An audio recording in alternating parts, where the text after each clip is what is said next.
우리 모두는 도움이 필요하다.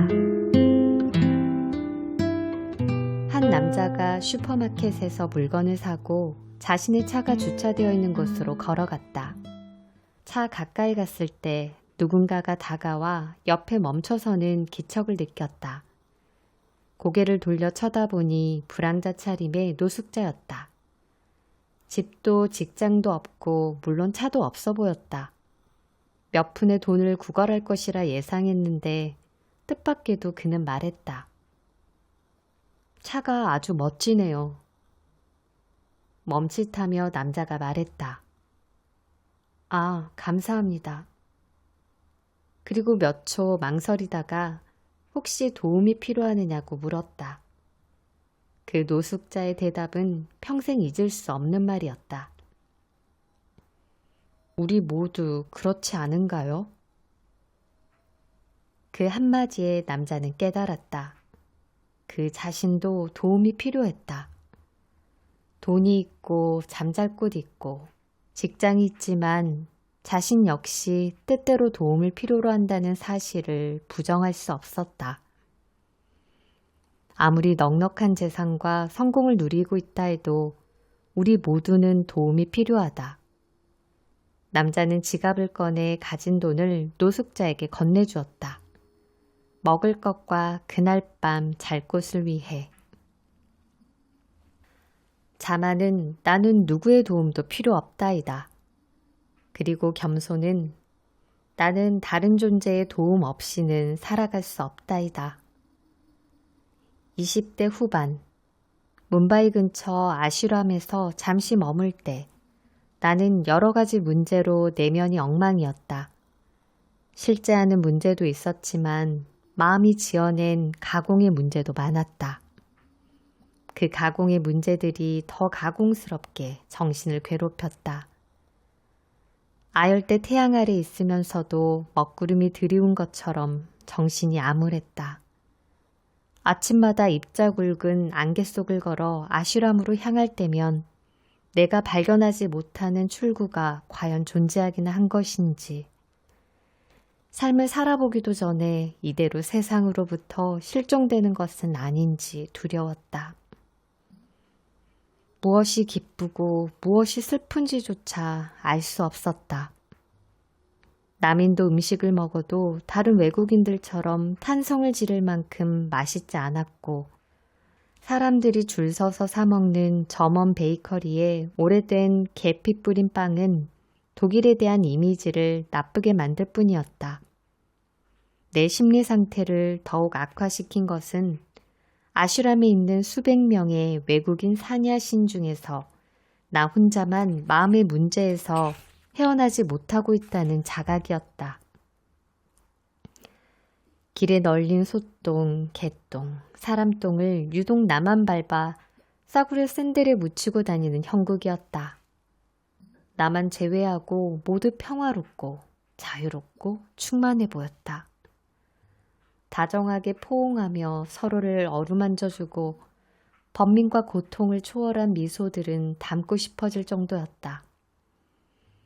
음악이 들리면 다들 자연스럽게 춤추었으며 가부좌를 하고 명상하는 모습들은 깨달음에 이미 도달한 것이나 다름없었다. 눈에 보이는 날개만 없을 뿐 다 천사들이었다. 반면에 나는 부러진 날개를 철사로 묶어 땅에 끌면서 스스로 왕따당한 아이처럼 걸어다녔다. 내 그림자조차 나에게 지쳐 있었다. 하루는 아슈람 밖에 서점을 가다가 더위를 견딜 수 없어 근처 카페로 들어갔다. 맛없는 커피 마시기 싫어서, 솔직히는 돈이 넉넉지 않아서, 친구 기다린다고 둘러대고 눈 큰 인도인 점원 눈치를 보며 우도 출렁여 에어컨 바람을 옷 속에 집어넣는데 구석자리에 앉은 여자가 눈에 들어왔다.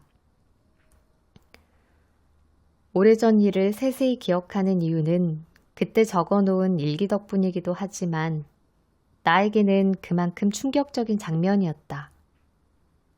그녀는 울고 있었다. 두 손으로 얼굴을 감싸고 어깨를 들썩이며 드러내놓고 흐느꼈다. 닦을 겨를도 없이 눈물이 흘러내려 두 테이블 떨어진 곳에 앉은 내 발을 적실 정도였다. 그러고 보니 눈 큰 점원이 힐끔거린 대상은 공짜 에어컨 바람 쐬는 내가 아니라 그녀였다. 금발머리에 붉은 고동색 사냐신 드레스를 입은 그녀를 지켜보고 있을 수만은 없어 다가가서 들썩이는 어깨를 가볍게 다독여 주었다. 내 손길에 고개를 쳐든 그녀는 놀랍게도 아슈람 안에서 내가 가장 동경한 누구보다 우아하고 평화로운 미소를 짓던 사람이었다. 내가 그녀처럼 가식 없이 밝을 수 있다면, 그녀처럼 마음의 문제에서 해방될 수 있다면 세상으로 돌아가 아무 문제 없이 잘 살 수 있을 것 같았었다. 그런 그녀가 자신을 위로해주는 내 팔에 콧물을 문지르며 흐느끼고 있었다. 그러면서 자포자기한 상태로 중얼거렸다.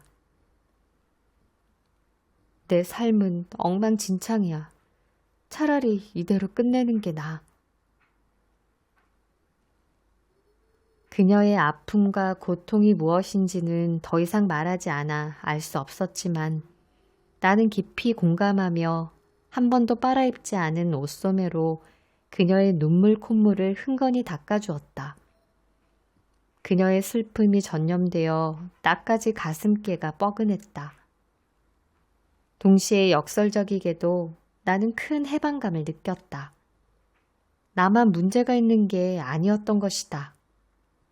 나만 우울하고 나만 불행하고 나만 소똥 밟은 것이 아니었다. 우리는 같은 여행을 하고 있는 동지들이었다.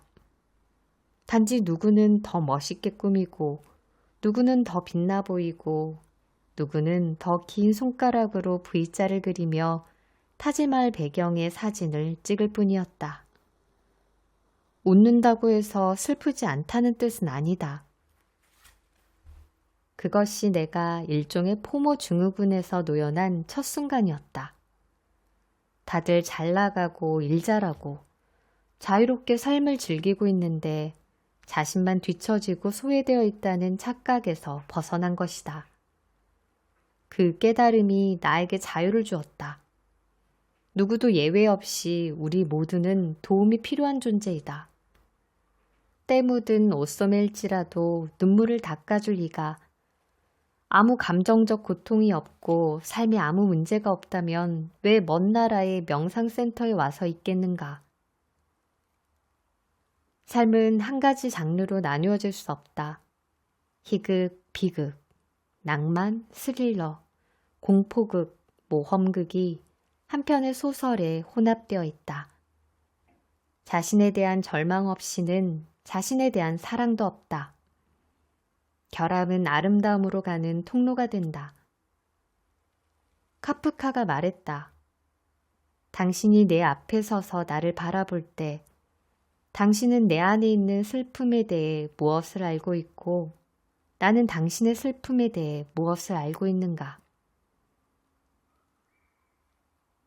다른 사람이 지금 어떤 일을 겪고 있는지, 그들이 말하지 않는 전체 이야기가 무엇인지 우리는 정확히 알지 못한다.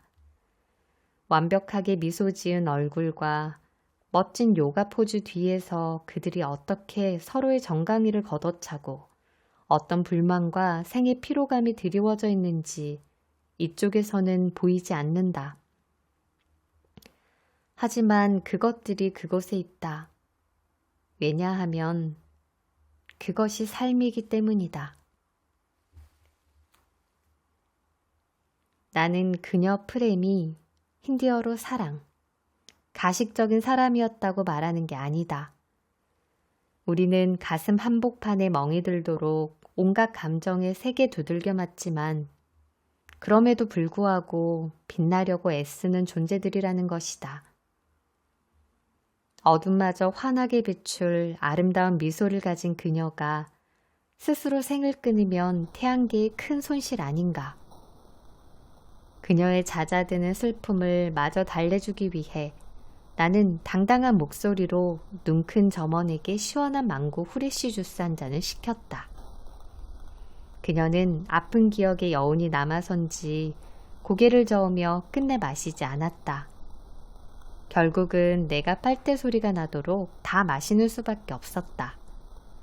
몸속까지 시원하고 내가 마셔본 최고의 망고 주스였다.